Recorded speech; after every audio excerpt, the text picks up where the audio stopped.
Hello, I'm Sheldon Williams. I'm here at Tampa Bay Pro Combine. I'm here with Taze Moore. Taze, how you doing? I'm good, big dog. How you doing?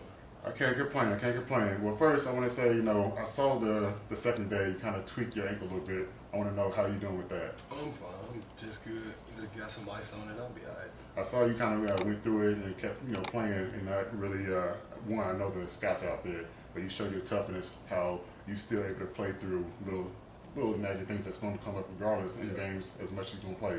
But I just want to make sure that you're good with your ankle. Oh yeah, I'm fine. You're I'm fine? playing for one of the toughest teams in the country. I feel like I'm gonna be just fine. Not that you bias anything, right?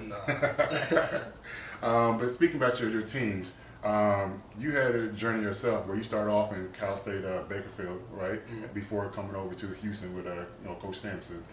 How was that journey coming from where you started in California going into Houston? It's probably one of the most nerve-wracking things in my life because I didn't kind of know where I would be. Mm-hmm. But then at the end of the day, and all things said and done, I was just thankful and grateful to be able to make those decisions and be at Bakersfield and grow and mature, and then go to Houston and grow and mature some more. Right, right. Watching your game, I thought you were athletic. Seeing it in person, you're super athletic. Like you had a dunk contest for the kids yesterday, and you did one dunk where you had bounced it and then did a chest pass to yourself and then dunked it off the glass. I'm not sure if I've seen that before, but I was like, you know what, this guy is more than just athletic. Yeah. My thing is, with you, was that something that you were like your whole career, or is it natural, or how does it come up? It's kind of just natural. I always been that kind of kid that was like athletic and that could move and jump and just do things that other kids couldn't do. Uh-huh. So I just think I got that from my pops and stuff Your like pops? that because he was pretty athletic too. Okay. Yeah. I mean, it reminded me like your body frame and type. It reminded me of the kid in Derrick Jones Jr. Mhm. It reminded me of like y'all's movements and things like that were very similar, and how y'all your body frame, the wiry strong body frame as well. Mhm. And I'm looking at him like he could be kind of like that type player. But who do you see yourself modeling your game after?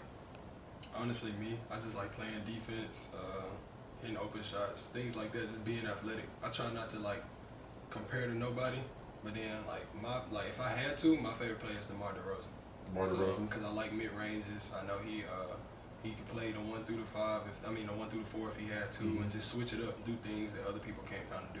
So with DeMar DeRozan, that's one of the top two, in my opinion, mid-range killers in the NBA. You got DeMar, you got Kawhi, you got Chris Paul. Those are all just mid-range Mid-range killers. guys. With that being said, the mid-range it looks like it's trying to make a comeback, Mhm. but with it not being so, prevalent with all the guys, how do you kind of handle that since it's not really something that a lot of players do?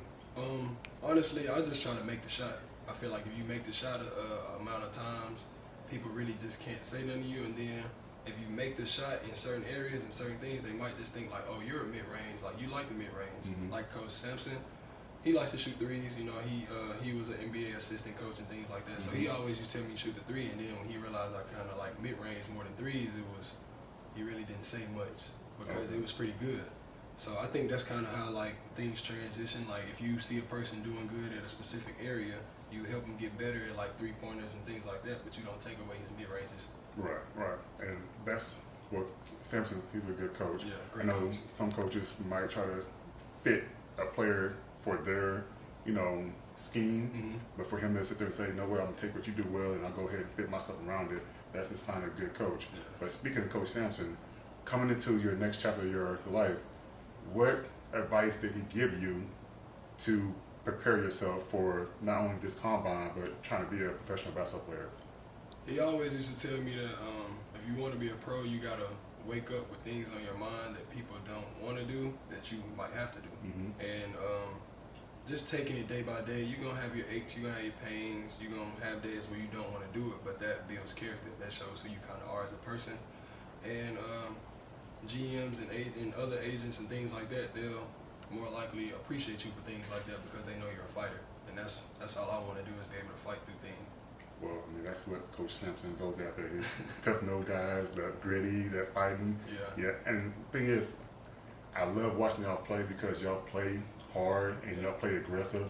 Unfortunately, it didn't go out the way you wanted to go out and everything, but it was a great year watching y'all play.